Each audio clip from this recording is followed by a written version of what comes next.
The engine cut off with a reluctant sigh, steam curling from beneath the faded blue hood like breath in winter. Jack leaned back in the cracked leather seat of his pickup, calloused fingers wrapped around a thermos gone lukewarm. The ballet school across the street shimmered with pale light, its old bricks softened by ivy and time. He stared through the windshield, watching little girls in pastel leotards twirl across polished wooden floors. Laughter leaked through the slightly opened window. Emmy was in there somewhere, his girl with the wild curls and untamed feet. She always danced a beat too early or a step too late. But with a heart too big for rhythm, he took a slow sip. Tuesday, always Tuesday, 6 o'clock. Wait, smile. Drive home, a routine carved deep into his bones. The world inside that studio moved differently. Lighter, softer, farther, from rent notices and secondhand work boots. Jack didn't belong in there. He'd made peace with it. Mostly, a figure stepped into view, graceful, back-arched, arms lifting a child's pose, long black skirt swaying slightly. The room paused with her dot. Jack leaned forward. The shape hit him like music. Remembered in a dream, haunting and impossibly real. He blinked. No, it couldn't be. The woman turned slightly, just a sliver of her profile. But the way she adjusted a student's shoulder, the way her hand lingered midair, it was Alina, his breath caught. The instructor, the one Emmy had been praising for weeks, was her. The woman he had loved, the woman he had lost. Jack sat frozen. And inside that glowing studio, time began to tremble. She moved like wind through water, not just instructing, but embodying rhythm. Elena's hands floated, correcting a posture, guiding a chin upward, always gentle, always precise. To the girls, she was just Miss E. But to Jack, that shape was burned into memory. A silhouette he thought he'd buried.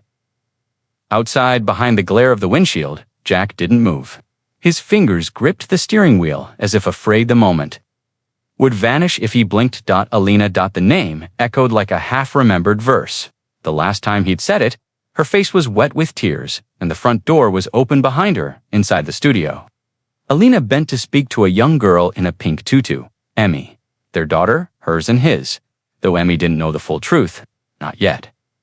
Jack's heart beat faster. A flash of memory hit like a blade. Alina, in the rain, holding a pair of tiny ballet slippers. It's a girl, she'd whispered, smiling through tears. He'd held her like something sacred. That was before the fracture. Before the miscarriage that came before Emmy. Before the guilt, the blame, the silence. He snapped back to the present. The music stopped. The class ended. The studio door opened. Emmy came skipping out, face glowing, hair wild. Daddy, Miss E said. I got better at the turns. Jack smiled, forcing steady hands to start the truck. Told you she'd see it. Emmy buckled in, still bubbling. She smells like vanilla and books. She kinda looks like someone. Jack froze, but Emmy just reached for her snack. Jack looked in the rearview mirror. Alina was standing in the doorway now, arms folded, scanning the lot. Her eyes stopped on his truck, like she'd felt something. She didn't smile, she just stared. The drive home was quiet, except for the crunch of gravel beneath. The tires and the soft hum of Emmy's voice in the back seat, reciting the names of ballet positions. Jack nodded along, eyes fixed on the road. But his mind was still parked outside that glowing studio. Do you think Miss E was a dancer when she was little? Emmy asked, mouth full of crackers. Jack glanced at her in the mirror. I bet she was, he said, keeping his voice even. She has dancer hands, Emmy said, wiggling her own fingers. Not like yours, he chuckled. Yeah, what kind do I have? Worker hands, like fixing stuff hands. He smiled at that. Fair, but inside, something clenched. She didn't know. She didn't remember Elena's hands. Didn't know they used to dance on piano keys and traced lullabies on her newborn cheeks. He never told her at first. It was to protect her, or so he told himself. Then it became habit. Then fear. How do you explain to a child that her mother walked away? But not entirely. Later that night, Emmy curled into bed with her stuffed bear and a worn pair of socks Jack had tried to throw out 3 times. Do you miss her? She asked. Sudden and soft. Jack looked up from folding laundry. Who? My mom, Emmy said, staring at the ceiling. Do you think about her? A pause. Sometimes, he said, but I think about you more. She nodded sleepily. Me too. Jack tucked the blanket under her chin, his fingers trembling just slightly. He poured a cup of coffee and sat at the window. Under the dim light of the studio's hallway, Alina passed by a window, glanced out into the night, and saw the truck again. Her hand froze mid-step. The rain came down like memory, soft but heavy, steady but impossible to ignore. Years ago, Jack had stood outside a hospital room, fists clenched against a vending machine, staring at the blinking out-of-order sign. Inside, Alina lay motionless, curled inward, silent dot, no cries, no screams, just silence where a heartbeat was supposed to be. Jack had paced the sterile hallway, his chest rising and falling in broken waves. The miscarriage hadn't just taken the baby, it had taken the laughter, the shared plans, the songs they used to hum while folding onesies. "You never cry," Alina had said that night, her voice brittle like cracked porcelain.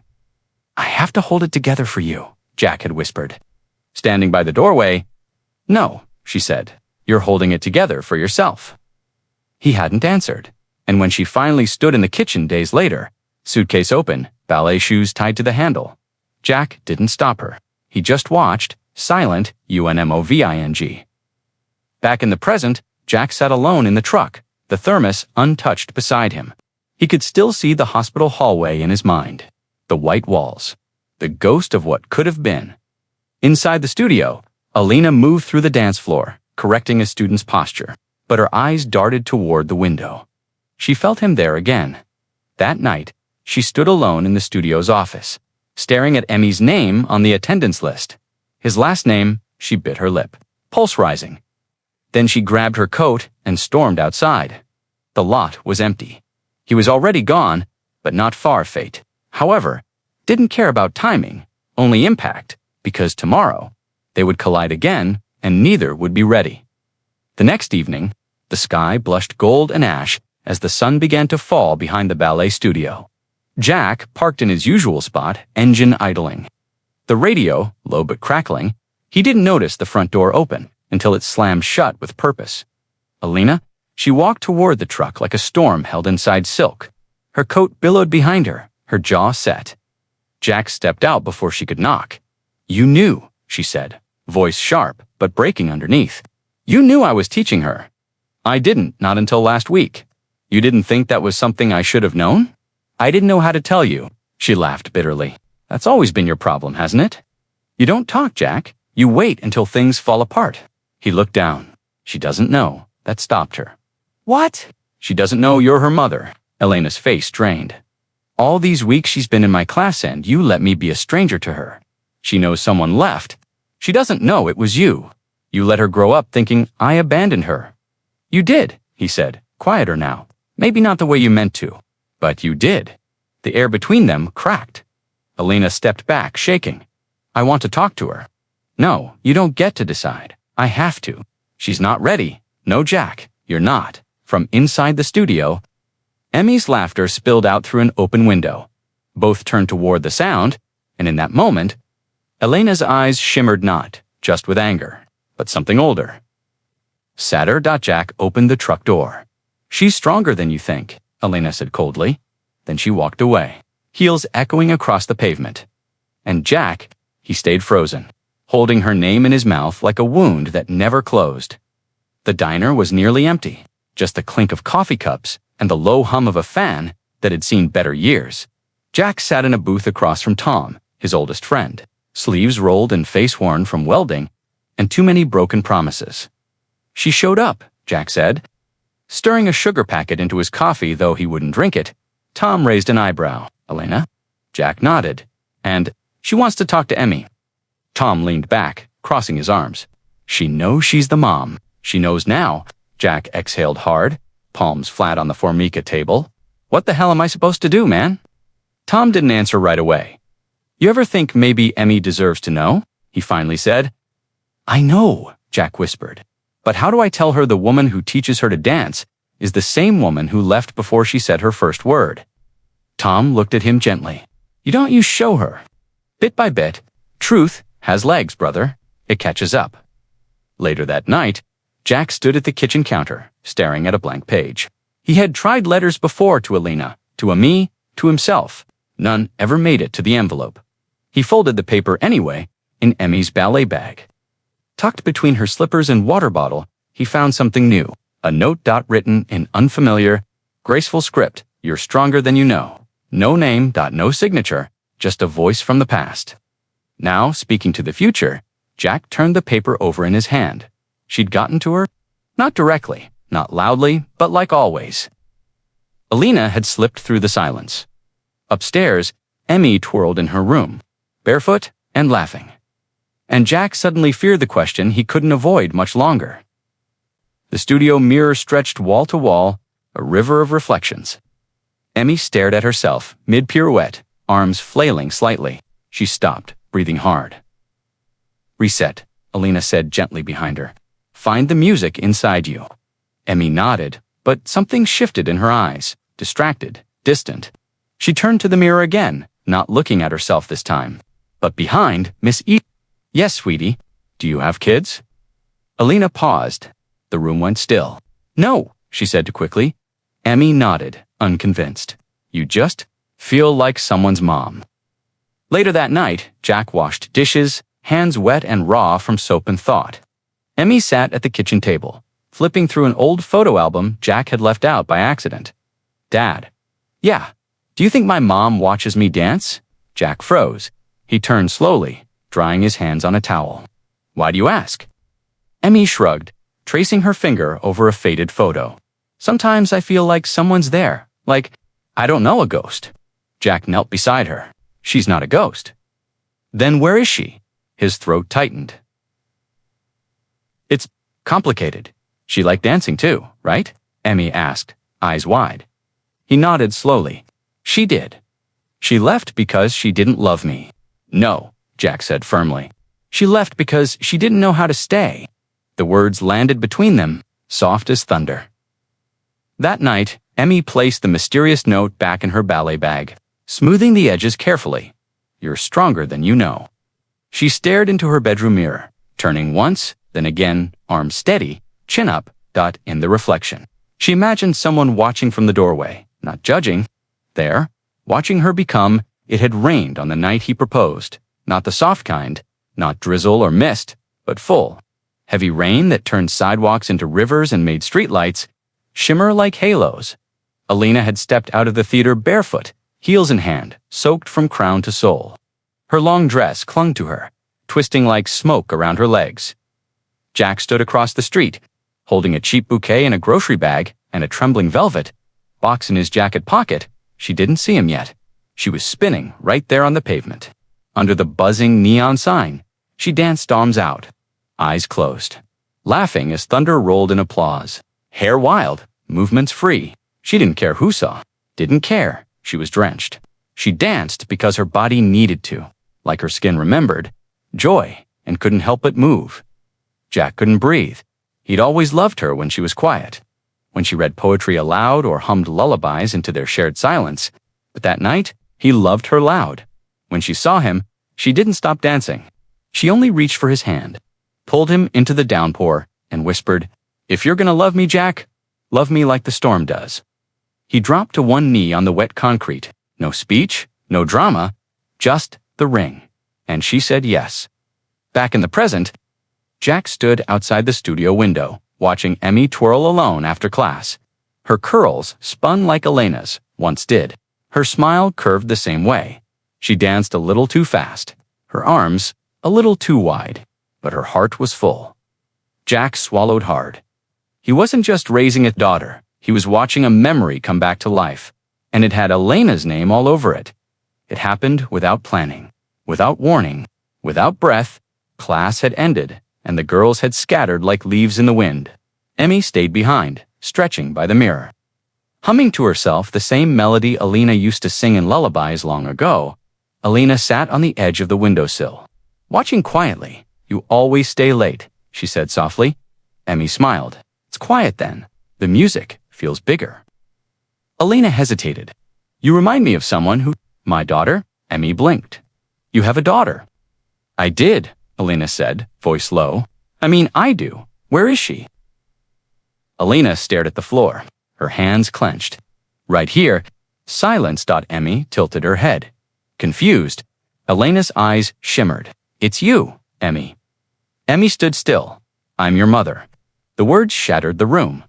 Emmy backed away. No, you're not. I am. I never stopped loving you, then why'd you leave?" Emmy's voice cracked like glass. "Why didn't you ever tell me? I was scared. I made mistakes. You let me think you were dead." "No," Elena whispered. "I was just gone." Jack burst through the door, sensing something had broken. What happened? Emmy looked between them, the man who raised her, the woman who just called herself mother. Tears welled up. She ran out of the studio, into the parking lot, into the dark. "Emmy." Jack called, but she was already gone. Elena turned, voice hollow. "I didn't mean for it to come out like that." Jack's jaw tightened. "But you meant it." She nodded, eyes wet, and Jack realized the storm hadn't passed. It had only just begun. Dust hung in the sunlight like frozen music. The ballet studio sat empty. No laughter, no piano. The floors, once scuffed with joy, gleamed too perfectly now, scrubbed of motion. Of memory. Elena stood in the doorway, her arms wrapped around herself. The mirrors reflected her alone, still, smaller than before. The sign outside had been flipped, closed until further notice. She hadn't planned to shut it down. But after Emmy ran, after Jack's eyes turned to stone, after her confession cracked the girl's world wide open, the music inside her simply stopped. She stared at the rack of tiny ballet slippers, one pair still missing. Emmy's. A knock echoed, not at the door. But in her chest, she walked across the studio slowly, each step heavier than the last. At the bulletin board, she removed a crayon, drawing Emmy had pinned weeks ago. 3 stick figures, one tall with messy hair, one ballerina with wild curls, one woman with a bun, all holding hands. Below it said, "Me, Daddy." Miss Elena's breath caught. She folded the paper carefully, tucking it into her coat. Across town, Jack sat on the couch. Emmy's untouched dinner growing, cold in the kitchen. She hadn't come home, not that night, not yet. The TV glowed silently, casting long shadows across the living room. Jack picked up one of Emmy's slippers from the floor. The elastic stretched, the fabric soft from use. He held it in both hands like something holy outside. Thunder rumbled far away. Back at the studio, Elena lay on the dance floor, staring up at the ceiling, arms spread wide as if waiting for rain. But nothing came, just silence, heavy, infinite. And far too late, the studio. Door creaked open on a Tuesday evening. No sign hung, no lights glowed. But Emmy stepped inside anyway. Clutching her ballet bag like armor, dust floated in the stillness, the wooden floor humming with memories. She stood in the center, spine straight, feet in first position. Her chest rose with each breath, like she was bracing against silence itself. Then she danced. No music, no voice calling counts. Just her breath, her heartbeat, her own rhythm. Each step was uncertain, but she didn't stop. She leaped, landed spin arms, reaching for something that had once been hers, but was now unraveling. Outside the studio, behind the window's edge, Elena stood silently in the shadows, watching, not daring to enter. Tears slipped down her cheeks, not from guilt now, but awe. Her daughter was dancing. Without her, in spite of her, Elena placed something on the steps. A pair of worn ballet shoes, her old ones, satin faded, soles cracked. The ones she wore the night Jack first saw her perform. The ones she'd kept in a box marked before. She turned and walked away, coat drawn tight. As Emmy landed a shaky ARABESQUE, the girl paused, panting, face flushed, and saw them. The shoes, she stepped closer, touched them. The fabric was soft. Warm from the sun, she looked back toward the door. But no one was there. Just the ghost of a woman who once danced in rain. Now leaving behind quiet offerings, Emmy held the shoes to her chest, and for the first time, she didn't feel abandoned. She felt chosen, even if it still hurt. The attic smelled like cedar. Dust in yesterday. Shack sat cross-legged on the floor. Cardboard boxes open around him, old receipts, baby clothes, music sheets with coffee stains. Emmy had gone quiet again, slipping into her own silence since the revelation. He didn't blame her. He reached for a torn manila folder labeled L. Inside photographs, ticket stubs, a dried petal from the night she danced in the rain, and a letter folded once unsent. The date, 3 months after Alina left, he opened it with steady hands. The ink smudged in places, the words too raw to read aloud. Alina, I watched you leave like a man who deserved it. Maybe I did. Maybe silence was my loudest mistake. I hated you for leaving. But I hated myself more for not begging you to stay. Emmy. She looks like you when she sleeps. And when she twirls, it breaks me. I don't know how to be enough for her. I don't know if I was ever enough for you, but I loved you. Still do, somehow. Jack exhaled, the air leaving him like truth unspoken. Later, Emmy wandered into his room, looking for something, she never said what. Hey, he said gently. She nodded. Quiet, her eyes drifted to the guitar case propped near the bed. She opened it slowly, not expecting anything, but tucked inside the velvet lining was the letter. Folded, faded. She read it in silence, every word like a drop in a still lake. When she looked up at her father, her eyes were wet but calm. You never sent it, she whispered. Jack said. But you meant it, he nodded. That was all she needed to hear. The ballet studio lights flickered back on for the first time in weeks. No sign announced its reopening. No flyer was posted. Just quiet music drifting through cracked windows. A gentle piano piece. Hesitant, like it was learning to breathe again. Emmy stood at the bar. Warming up alone, Jack entered first, hands deep in his jacket pockets. Unsure if he belonged here anymore, Alina came in through the back, slow, uncertain. She didn't make a sound. But when their eyes met across the studio, it was as if the room exhaled. No words, just shared breath, shared past, shared pain. They both turned to watch Emmy, her arms sharper now, her form more focused. But her expression, still searching. Jack walked forward, standing beside Alina, a respectful distance between them, close enough to share a memory. Far enough not to break the moment. She's got your timing now, Alina whispered. Jack smirked softly. She still rushes the second turn. She always will. That's how she makes it hers. Emmy glanced toward the mirror and saw them both watching. But she didn't stop. She danced harder, stronger, more. Herself. Elena's hand brushed the edge of the window frame. Jack didn't move, but his voice came low. She needs both of us. Alina looked at him. I know. He didn't say more. Didn't need to for the first time in years. They stood on the same side of the glass. The window had never truly closed. It had only fogged with time, and now, the view was clearer than ever. The auditorium buzzed softly, the kind of energy that builds before a storm of applause. Parents filled the rows, clutching programs, flowers, and phones poised for memory. Jack sat near the middle. Alone, the seat beside him stayed empty. Emmy was backstage, her name printed 5th on the list. Solo Awakening Emmy Halstead, he read it over and over. Heart thudding in sync with the slow rise and fall of the curtain. Emmy paced in slippers and stage makeup, hands trembling. Her eyes scanned the crowd from behind the curtain. Crack Jack was there, but the seat beside him, empty. She swallowed hard, then walked toward the light. The music began, slow, haunting, a melody she had choreographed herself. Each movement was intentional, emotional, arms rising like a question, steps falling like answers. She didn't look at the audience. She danced for the space inside her, for the hurt, for the healing, for the note in her bag and the letter in her father's guitar case. Jack's eyes welled as he watched. Not because she was perfect, because she was brave. When she finished, the crowd erupted.